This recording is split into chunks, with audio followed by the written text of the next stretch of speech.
You are listening to Meet the Thriller Author. I am your host, Alan Petersen, and each episode of this podcast will introduce you to a new author in the thriller, mystery, and suspense genres.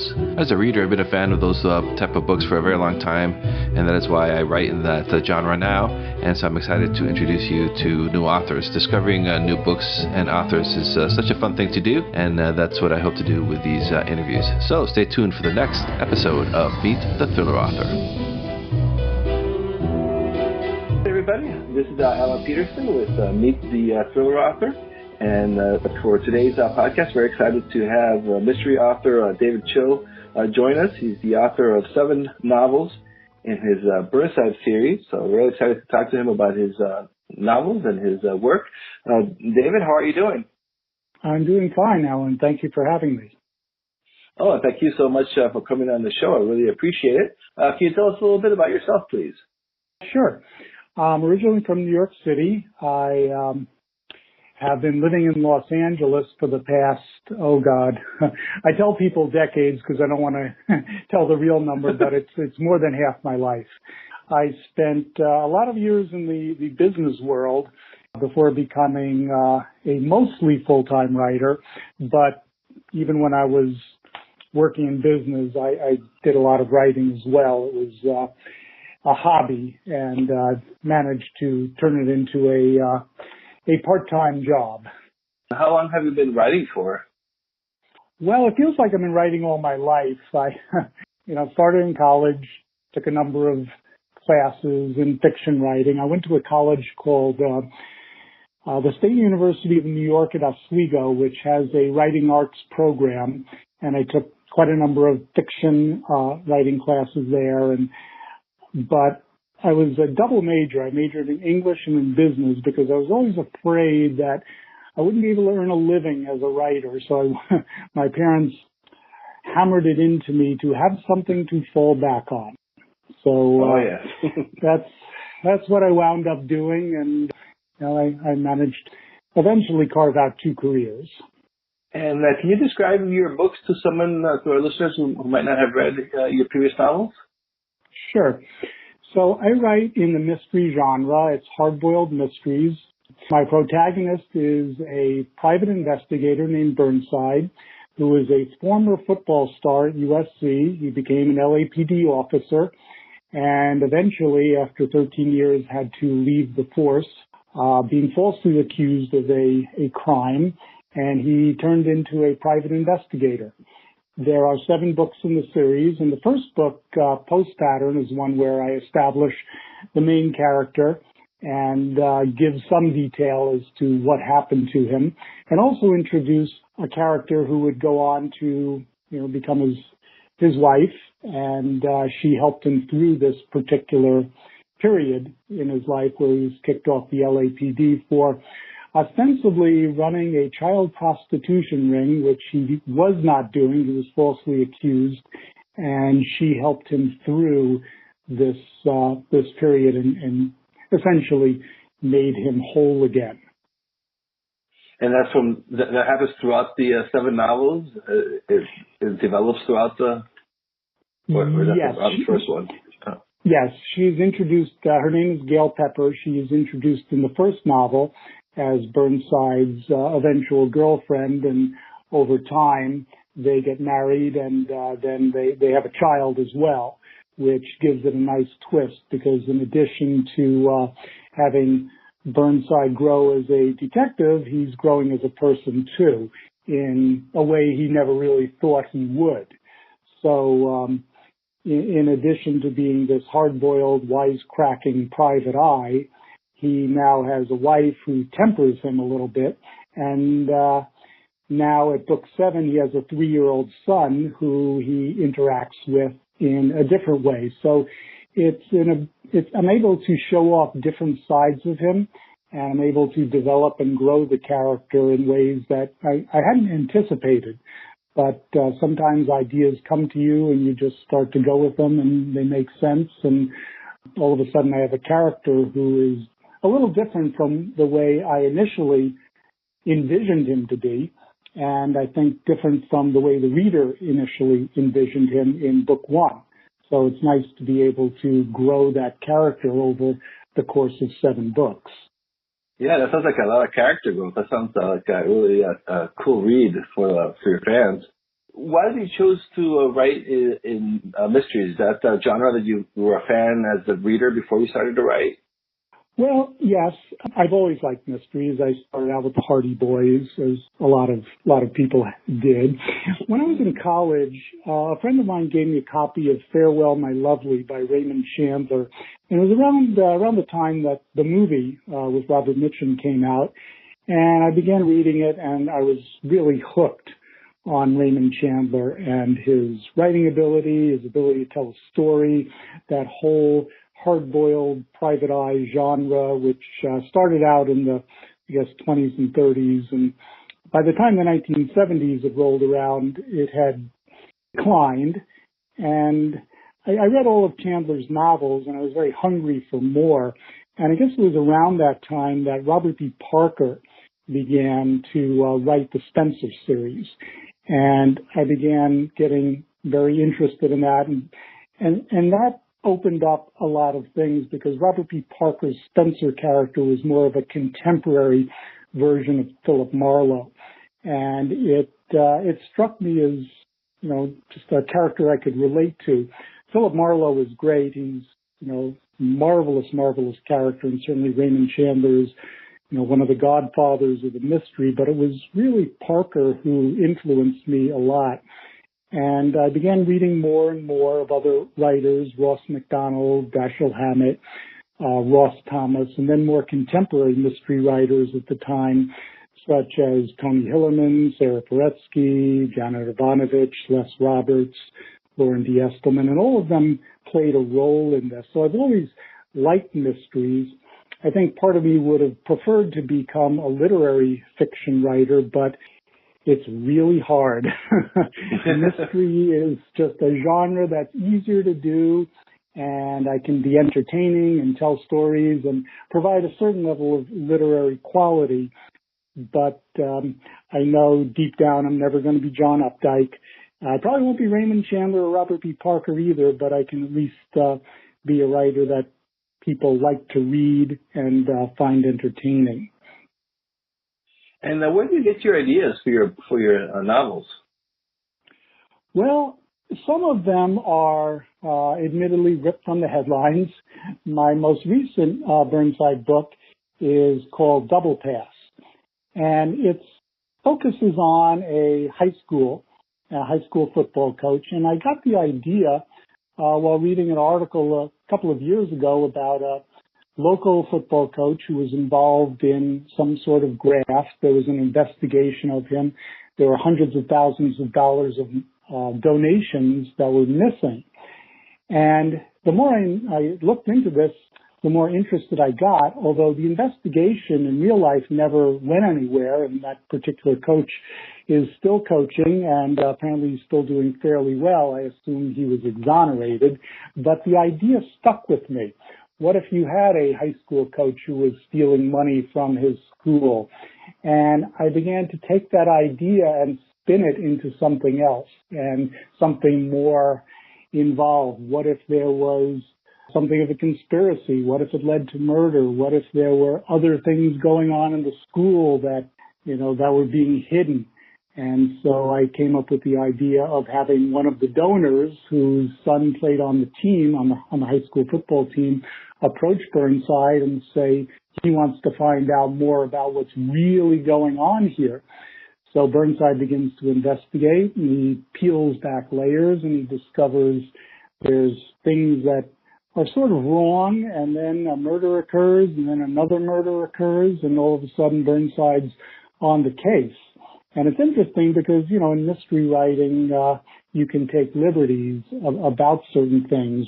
And in real life, a murder happens and you have a police department investigating, and you don't really need a private investigator typically. But because Burnside was already on the case, he kept himself on it and kept investigating when the police were wrapping up the investigation. Something about it didn't feel right to Burnside, so he kept pushing and prodding and poking and finding new things, and eventually he cracked the case that the police either did not or could not or would not. I'll leave that as a little temptation for the reader. Yeah, I got to read the book to find out. No? And does Burnside have like conflicts with the LAPD not because of what happened to him? He does, particularly in the beginning. He's very resentful of being asked to leave the force. He understands it, but there's a part of him that's angry, and he does have conflicts with certain officers, particularly ones that don't share his code, who maybe want to take the easy way out. And, like in every line of work, there are people who are very good at their job and very not so good at their job. And Burnside encounters both. And that's where the interesting drama can occur, when you meet characters who are on the margins, the ones who are exceptionally good or exceptionally poor. And by integrating Burnside into these situations, he gets out some of his anger against the police department, but he also recognizes there are good people too, and there are friends he still has there who help him, who he can reach out to, who get annoyed at him because he sometimes won't listen, and he'll push on something where they would prefer he did not. So it creates a certain level of conflict, but it also provides a dramatic opportunity for Burnside to get his feelings out about the police, and in some ways he is helping them, in some ways he is making them look bad, and I guess it's a little bit like real life. Sometimes the outsider can see things that the person on the inside doesn't see or isn't allowed to see or is told to back off. But because Burnside is not part of the system, he can work on the margins, and he can do things that are maybe a little unethical, maybe a little not kosher, but he does them for a reason so that he can crack the case, because it all comes down to his code and his belief that there is a moral responsibility to get to the truth. And this type of character allows me to invoke some of my own moral code as well. Do you find part of your personality making into your character? Yes, and I like to say I'm not Burnside, but Burnside is me. I can't do what Burnside does. I can't say smart aleck things to anyone because I don't carry a gun, and I'm not ready to get into a fist fight over nothing. And the last time I got into a fight, I think I was a teenager, so that was many years ago, and I don't really plan on doing that again. So I don't have the luxury of mouthing off the way Burnside does, but he does carry what I have, my code, which is a bit of a nasty moral streak at times, but also the code that says you value loyalty, you keep plugging away, you try to make the world a better place, and you try to get to the truth. You try to get to the answer. And sometimes you have to, go down a few wrong alleys to get there. Sometimes you get a few bumps and bruises along the way, but it's keeping in mind what the greater goal is, what the greater good is. And when I do that, it feels like I'm telling a story that matters, that means something. And your books, they're set in Los Angeles. Do you find does the city become kind of like a supporting character, kind of like Michael Connelly's books? Absolutely. Los Angeles is a major part of the story, and it's a different sort of Los Angeles than some people are accustomed to, because with Los Angeles, Hollywood is so prevalent. It's the media capital, one of the media capitals of the world along with New York, but it's certainly the entertainment capital, the film capital. And so people assume Los Angeles is all about entertainment, and, some of it is. But there's another side of Los Angeles, which is, a big city that operates just like any other big city. And I've lived here for a long time, so I'm able to take little things that I've learned over time and, insert them into the story, because I went to USC, and USC is so integral to Los Angeles, and particularly USC football, because for many years, in fact, up until this year, USC and UCLA football were really the only football teams we had. So I incorporate USC a lot. I incorporate the local neighborhoods. Burnside lives in Santa Monica near the beach. He has a rent-controlled apartment, as I did for many years. And I try to give the books an added dimension by putting Los Angeles in. I put in famous restaurants such as Philippe's or The Pantry or Bay City's Deli, things that Angelinos would know immediately, but outsiders might not. So in some ways, I'm helping to teach people about LA. People who live in Los Angeles often have a mixed view of the city. There's a lot of good and bad to it. You have traffic, you have smog, you have earthquakes, but there is a beauty to it as well, and there is a certain culture to it. And when you've lived here long enough, you do grow to love it. You understand it. One of my goals is to tell people about Los Angeles, that it's not just about Hollywood, that there's a lot more to it. It's a very complex city. It's often been called the Great Experiment because it brings many different cultures together, whether it be Black, Latino, Asian, Russian, European. There are people from all over the world here, and more than in any other city, it gives Los Angeles so much texture, and it also gives it a lot of freedom because people come here to try and do something a little different. It's a place to get a fresh start, and to a large extent, I try hard to capture that and to make Los Angeles a part of every story that I write. And hopefully I've accomplished that, but certainly it's something I strive to do. Yeah, that's exciting. It's also it's exciting to hear that, especially coming, because you live there versus someone who's just, researching and going to Google Maps. It's funny because I read an article, I guess about a year ago, where a New York writer was writing a book based on Los Angeles. When they were passing it to their publisher, one of the editors was from Los Angeles, and they made some comments like, well, you really can't see Woodland Hills from downtown LA, and certain things, going the wrong way down one-way streets. I think it really does help to live in a city because you understand it better and you pick up the rhythms more. And a lot of people try to write about LA, but I think you have to live here for a while to really get it. Just a side note, Robert B. Parker many years ago was asked to complete a novel Raymond Chandler had started called Poodle Springs, and it took place in Palm Springs. And the way Parker approached this was he had not been to Palm Springs before, so he drove out there one day, had lunch, looked around, and then drove back, and that was the extent to which he put into learning about Palm Springs. And while Poodle Springs is actually a pretty good novel, I think he missed something in that I don't feel he really captured Palm Springs that well. So it was just a little anecdote I wanted to put out there because, I love Robert B. Parker. He's a great novelist, and Poodle Springs is a very good novel. But in that particular case, he had an opportunity and really did not take advantage of it. And I think it shows. And I think it does show when a writer does their homework and does their research. It comes through, especially in the little things.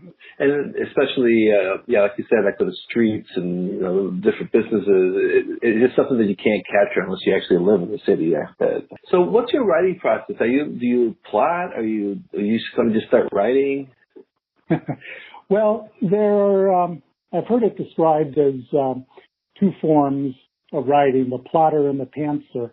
The plotter being someone who makes a detailed outline, the pantser being someone who writes by the seat of their pants. They just start writing and follow their characters around and see where they lead them. I probably fall closer into the plotter category, and I put together what I call a 24-point outline. And I learned this when I took a screenwriting class at UCLA. The professor told us about this. And he said that if you go back in history and look at many stories, you can break them down into the 24 key events that happened. And within each of these events, you can usually get 2 scenes out of them. So he created this structure where, at every plot point, every one of these 24 plot points, something happens. And particularly at plot point 6, 25% of the way in, and then plot point 18, 75% of the way in, 2 very, very dramatic events happen which spin the story around. And this is, in a way, based to the 3-act structure that a lot of screenplays use. And it's a bit formulaic, but it does work. And for me, I had always struggled with plot structure. So having this ability to outline things and creating 24 plot points or 24 events helped me a lot because I could structure the story in a way that would flow nicely and would keep the reader interested.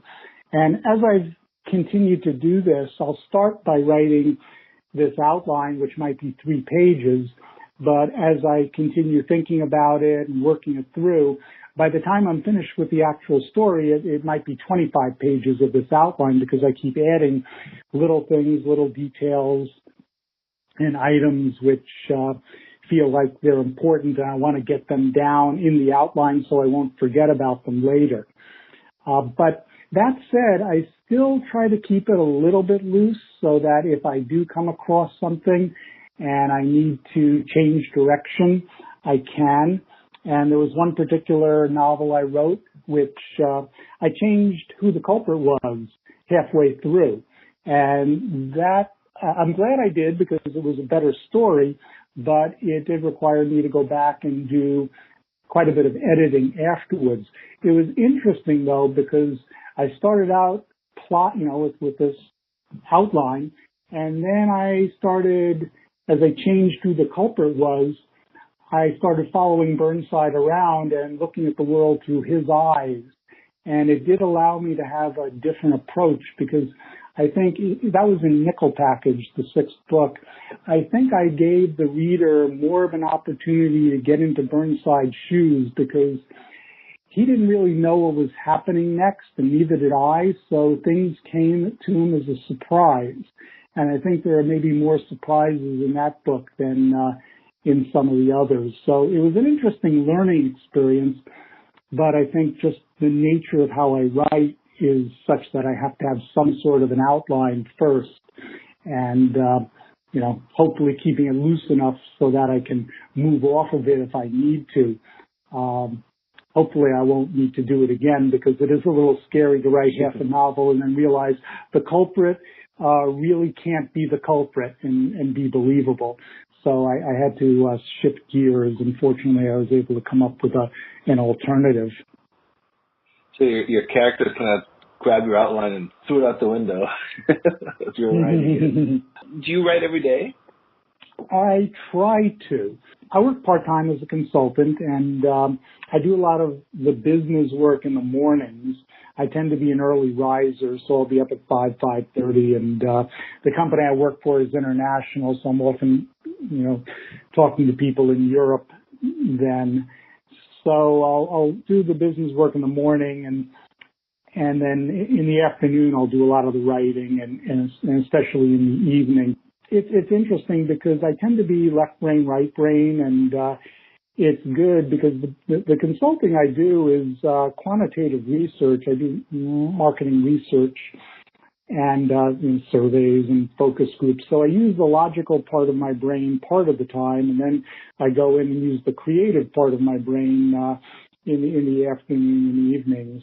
One thing I do when I get stuck, and every writer gets stuck at some point, but I take a lot of walks in my neighborhood. I usually try to take a 3-mile walk, if not every day, every other day. And I find that getting out there, getting some exercise, getting into the outdoors really stimulates ideas, and often when I come back from a walk, I go straight to the keyboard and start typing things out so I don't forget them. Or in some cases, I've worked out a scene and I just start writing it down immediately. So for me, it works that I have two different aspects of my life that are very different, but in some ways, having, the consulting gives me a break from writing and allows my mind to relax and rest. When I come back to it, I'm re-energized. And where do you usually write? Do you have like a specific location, or do you like move it around with your laptop? Well, I typically write in, I have a very small office in my home, so I write almost invariably in the office. It's kind of interesting because years ago when I first started, taking writing seriously, I took some time off from the business world, and I got a rent control department in Santa Monica, and I was going to write full time for a while and become a novelist. And I moved in on a Friday and was getting set up, and on Monday morning I made the pot of coffee and I was ready to start writing. And at about 8:30 I heard all this noise and commotion downstairs. And I looked outside, and there was a preschool underneath my window. I had no idea it was going to be there. So I created this whole life for myself, this whole new experience, and I couldn't write because all day there'd be kids yelling and screaming and running around and playing with their bicycles, and it was driving me crazy. So I tried writing in the library. I tried writing in coffee shops. The libraries are not quiet. Surprisingly, librarians can actually be rather loud. Coffee shops don't work either because by the 8th cup of coffee, the waitress is saying, "I think it's time for you to leave." So I mentioned something. A friend of mine was managing the building, and he told me, well, there's a rec room on the other side of the building that you can use during the day. And I went in there, and it had a table, a couch, and a dartboard. And it was perfect. So I did that, and that's where I wrote 3 novels, the first of which was terrible and I threw away, the second of which became Post Pattern eventually, and the third became Fade Routes. So I did quite a bit of writing there, and I discovered I really need quiet and tranquility and serenity to be able to write and think effectively. And I do have that here now at the home we live in.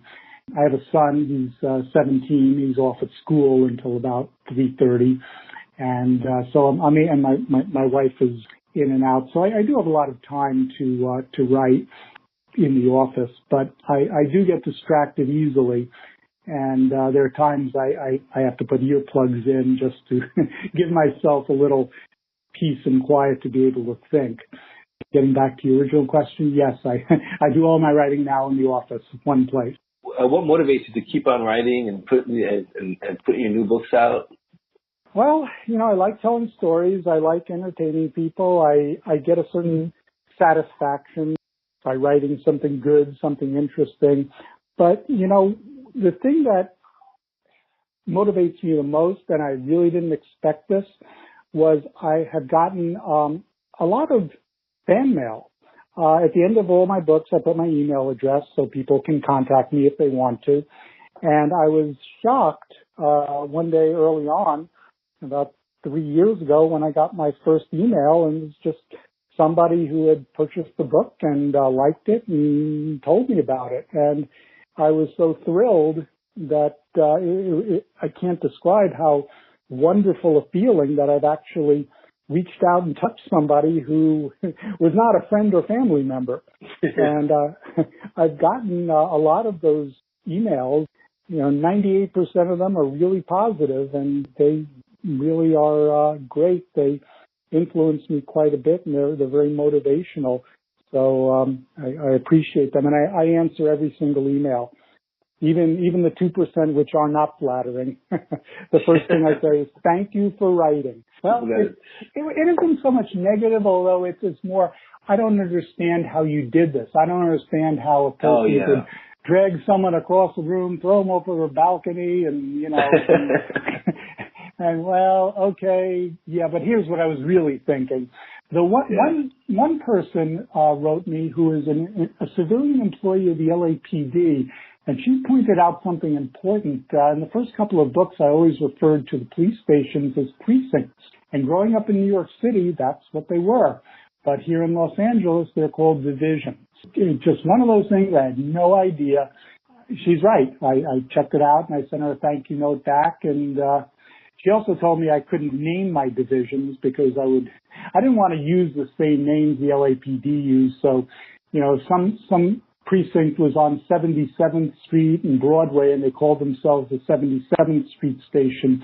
I would call them the Broadway Division. And she said, you can't do that. And I didn't say, yes, I can, because it's fiction, but I thanked her for writing anyway. Well, yeah, no, that's great that you're motivating, you're reaching out to your readers to reach out to you. So, yeah, that's fantastic. That first email, like you said, it's so cool to receive that first email from a reader that you don't know. And do you still find time to read, or are you too busy now with your two jobs? No, I do find time to read. I think it's very important. I love to read, and that's part of it. I read a lot of different things. I not only read mysteries, but I read nonfiction. I read political thrillers. I read essays. I like writers, everyone from Anthony Burgess to Joan Didion to John Updike.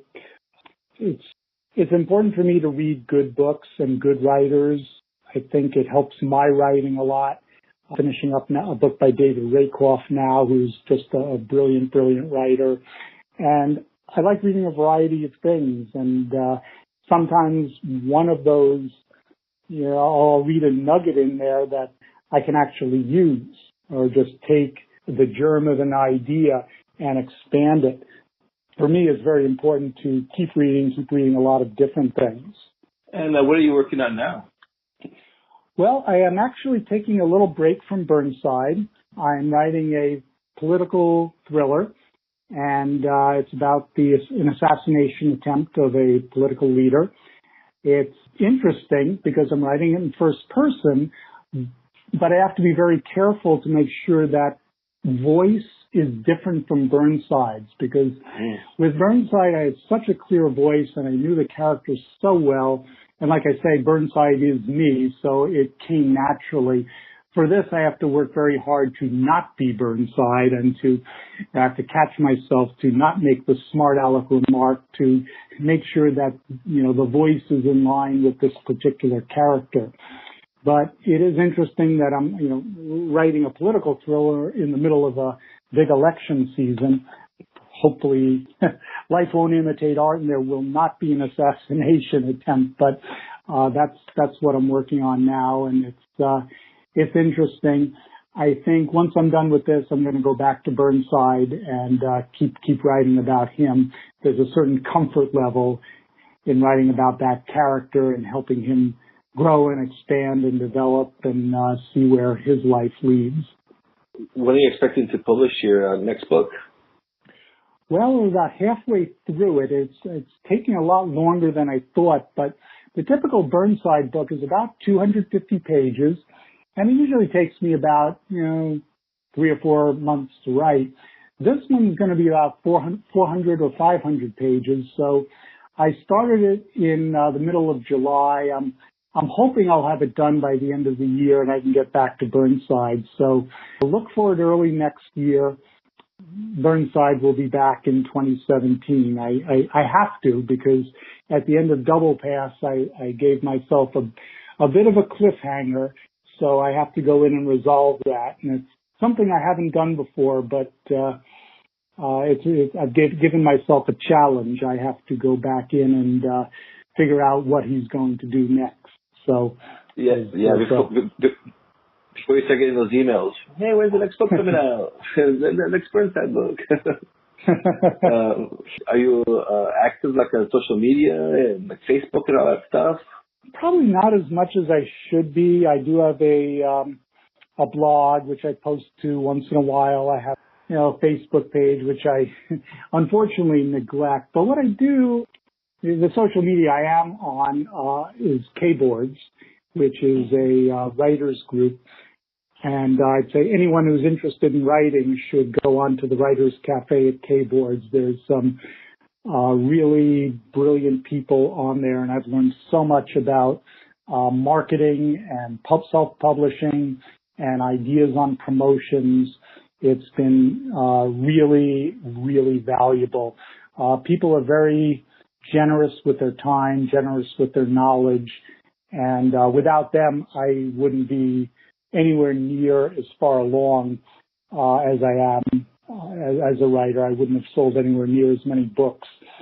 And occasionally, people will talk about, the writing art. How do some people structure things? How do they work out some things in writing? And that's helpful. But for me, it's more about the business end of things. And some of the people on there have been self-publishing for a long time, and they share their knowledge, and it's been incredibly valuable. I've learned a tremendous amount.